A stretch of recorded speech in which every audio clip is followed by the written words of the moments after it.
rape case in Lake Elsinore. I know something about it. I can help you with it. So the detective pulls this guy out, and lo and behold, this informant was supposed to tell him he knew me, that I had relatives in Lake Elsinore, and I was in Lake Elsinore around about the time that this rape had taken place. Then this is what the informant had told him. Told him what kind of car I drove, told him where I actually came from, which was in the city of Los Angeles, and that he had relatives in Los Angeles, and that's how he was able to know me as well. Then when the detectives had came to L.A. County to see me for the first time, they had taken items that was in my property. At the time, I was off into hip-hop, rapping and things of that nature. So quite naturally, I fit the bill of what New York would call a b-boy or what have you, with the big gold chain, the Reebok tennis shoes. I had a nugget ring. And so they took all of this and took it to the victim and showed it to the victim. The victim told him, no, none of that. He didn't have none of that. But what they did is they put it all in a bag. And when we went to trial, they used it just saying, we took this from Mr. Atkins. This is what he had. This is what the victim originally said that the perpetrator had, and it's here in the bag. And so it was used as evidence. So they mixed your clothes with the clothes that might look like what she would have remembered. Yes. Wow. Yes. That's deep. Yes. But that's the police misconduct part of it. Then there was the prosecutorial misconduct of it, where prosecutor Richard Bentley lines up with a serologist and manipulated numbers to tell the juries that I couldn't have been excluded from the crime, when in actuality I could have. They said that I had a rare blood type. And this blood type, only 5% of the nation had this blood type. And because I fit into that 5% of the nation blood type, I couldn't have been excluded, when in actuality, it was the other way around. I was in the 95% that could have excluded me right there from the spot. And that's all that Richard Bentley had to do, was to be truthful with the matter instead of manipulating the matter. Because what the serologist had done, it was proven in a civil trial that he had, in fact, conspired with Richard Bentley to misquote these numbers. In the civil trial, which I love, that came, almost 2 decades later, and found that Danny Miller, the lead detective, was liable for his role that he played in my being wrongfully convicted. Richard Bentley got to hide behind the badge of immunity, where he couldn't be held responsible for what role he played in it. And James Hall, who was the serologist, he was able to escape because of an issue that the Ninth Circuit Court of Appeals released him on. Yeah, that's crazy. I was shocked to see how the pieces to the puzzle had came about as a result that led to my being wrongfully convicted. I realized that there was, in fact, a conspiracy. I realized that there was prosecutorial misconduct, there was police misconduct, there was misidentification, there was junk science involved that all led to my being wrongfully convicted. First of all, before we even get to the jury and the verdict, there's an important thing which hurts me to even talk about it. I can't imagine how it feels for you, but your father during this time, who you obviously looked up to tremendously, you wanted to follow in his footsteps. Yes. And he taught you so much. But he didn't stand by you. No. He took the side of the police over his own son. In his exact words, quote unquote, I went with the evidence instead of the love of the child. And on top of everything else that you were going through, I can't imagine how a young person like yourself at this time, barely out of your teenage years, can process that abandonment. It was an act of treason to a father-son relationship.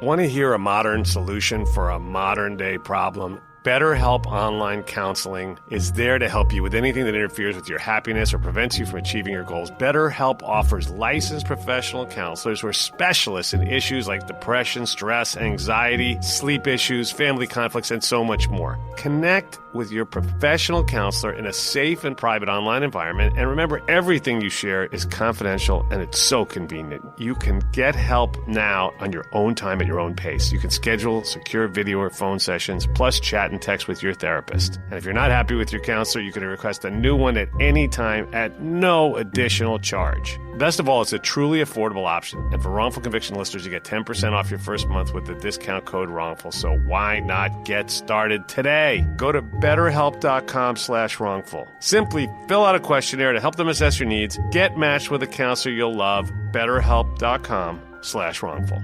Tell them I sent you.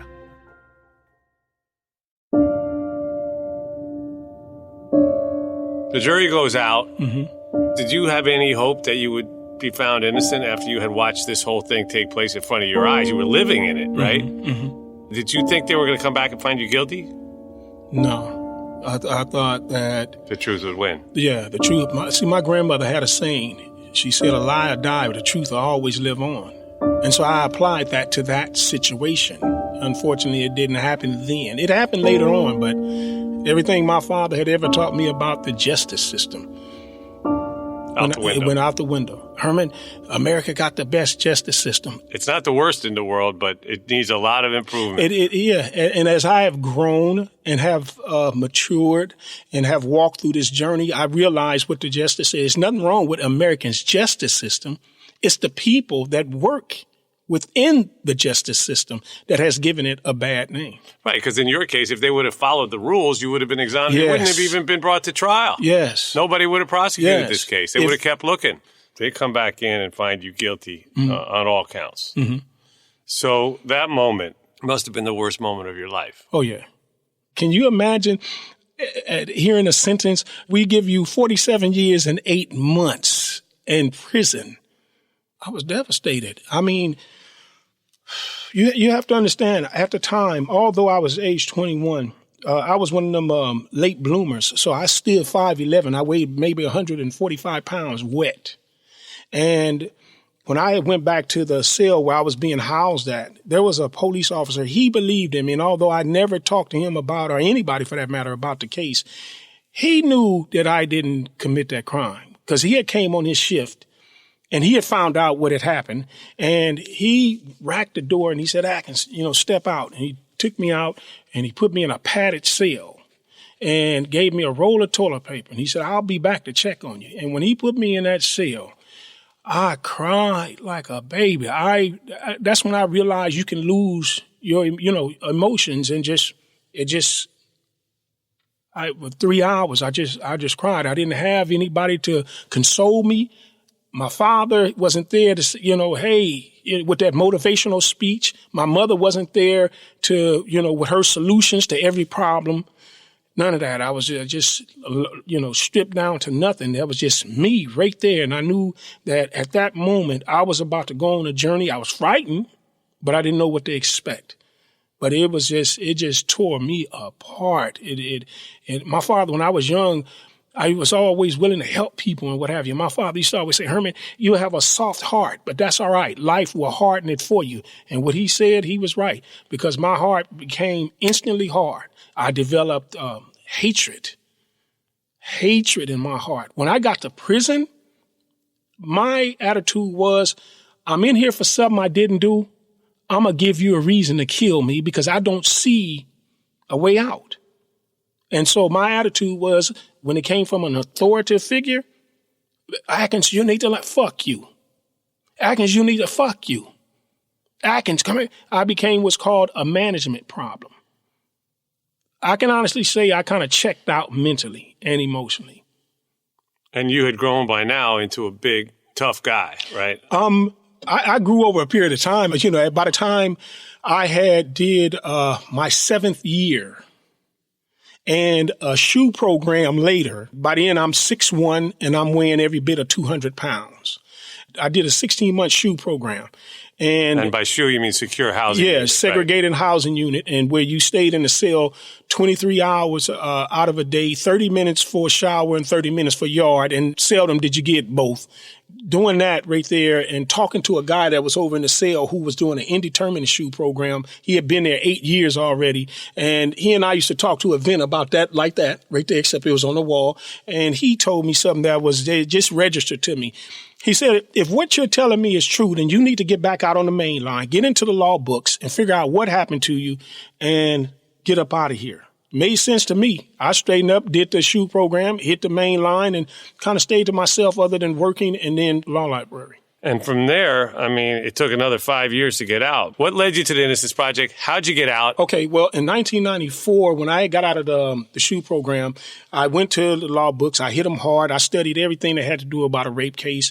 And there was a guy who had came in. He was doing a violation. He did like a 9-month violation. He had been watching me from a distance. You know, he said, look, man, you're kind of young to be in the law books the way you are, you know. And he said, what are the issues that you're fighting and whatever? Because I know a little bit something about law. And in prison, you know, rapists and a child molester are treated lower than the dirt they walk on. So I never told nobody about, you know, what I had been in for. But it was a calmness about this guy. And I told him. He said, well, what are the issues? And I told him that. He said, well, it seems as though that you have chopped down a tree and you're still dealing with a stump. He said, there's an organization that could help you get out of here. It's called the Innocence Project. And I'm more than sure if you ask them to help you, they'll take your case. You can be out of here in months. I went in and wrote a 13-page letter, and Barry Scheck and Peter Neufeld sent me a letter saying, we would be interested in your case. Can you send us your sentencing transcript, your serology report, and your trial transcripts? And me and my family got together. We sent these documents. About 2 weeks after we had sent it off, I got a letter from Barry Scheck, Peter Neufeld, again, telling me that they not only would they accept my case, they broke down how the Innocence Project worked and the fact that a student would be assigned in my case and what the student job was. And if they were successful at finding the evidence for DNA testing, then it would be turned over to an in-house attorney, and that person would go and represent me. Now, from the time they told me that in 1994, the evidence was found in 1997. The problem is that the Innocence Project was a fairly new organization, and so they didn't have attorneys around the nation willing to do the work that they were doing, especially for a pro bono like they have now. And so it took them another 2 years with the assistance of my family as well to find an attorney. And they found one guy named Douglas Myers. He stepped up. He argued successfully to have the evidence released, and it was released in October of 1999, at which time it was tested, and it proved that I was factually innocent of these crimes. The DA, they just did not want to concede on the matter. So they wanted to be slick and asked Barry Scheck and the courts to have a second DNA testing. They wanted to send everything to Berkeley, California for another testing and what have you, which would have cost me to be there even longer. But Barry Scheck got smart and told him, he said, let's get the FBI involved. And they sent it to the FBI. And while Barry Scheck and Peter Neufeld, they had wrote a book and they were on a book tour, the FBI found out what the results were and tried to make it seem like they discovered that an innocent man was in prison and they were the ones that pressed for my immediate release. And so the minute order came down February 17th of 2000, demanding my immediate release because I had been proven by way of post-conviction DNA testing that I was factually innocent of the charges some 12 years later. But it was a total of 14 because the moment they put handcuffs on you, that's when the clock starts. Oh, yeah. Yes. So it's a total of 14 years. So 14 years. Never received an apology from Richard Bentley, Danny Miller, James Howe, nor the victim for that matter. But in coming home, you can actually see me. Go to YouTube, type in Herman Atkins DNA testing, and you're going to see a video of my immediate release. What was it like walking out? Everything was new to me. I had lost touch with society. I had been gone over a decade. But as far as coming home, I was excited about that because I did make plans while I was in there. I knew one day, you're going to have to let me go. And they did. And they did. And so you walked out. What's the first thing you did when you got out? Well, as far as eating. Anything, yeah. Well, the first thing I did, my mother and my sister and her husband and an auntie and one of my sons who had been born before I went in. He was 1 year old when I went to prison. He was 14 years old when I got out. And so we all stopped at IHOP. And one of the things I noticed is I had ate prison food so long, I couldn't keep nothing on my stomach. So we bypassed that. And I had to actually go to a dollar store in California and buy stuff that they sold in the canteen. I had to make prison spreads in order to eat and survive out here for at least a month. That's crazy. And then they took me to a hometown buffet. And something about their food set on my stomach. So I mauled their food. And we would drink coffee up in there, like Folgers coffee. I went to Starbucks and brought some coffee from there. I stayed up for 3 days, literally 3 days.